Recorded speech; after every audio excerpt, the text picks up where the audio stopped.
po ng nanood ng Let the Love Begin at sa lahat po ng sumuporta sa amin everyday, gabi-gabi po. Maraming salamat sa inyong lahat.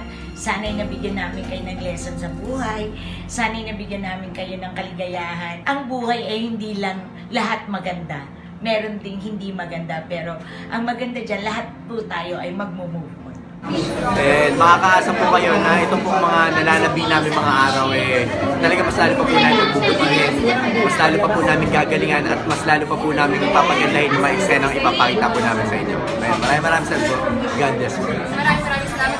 Sana may mga napulot yung mga lessons sa aming show. I'm pretty sure this won't be the last for Team Gabby. I just hope you guys will be there still to support us and mahal namin kayo.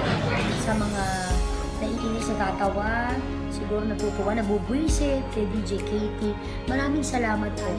Hindi namin mabubuo yung aming programa kung hindi po dahil sa inyo na nanood at sumubaybay po sa amin. Sa lahat ng mga sumubaybay sa Let the Love Begin, hindi namin ibibiguin. I'm grateful na maraming talagang nanood ng Let the Love Begin. Maraming good reactions, maraming supporters. Meron din mga bad reactions sa akin and medyo nasaktan ako, but at the same time, it helped me to parang push myself to become better. Maraming salamat sa lahat po na nakaka-appreciate ng ginawa namin. It's our job to satisfy you and to make a good show for you. And sana, hindi lang ito yung last na mapanood nyo. Sana yung iba pang projects and shows ng GMA, sana supportahan.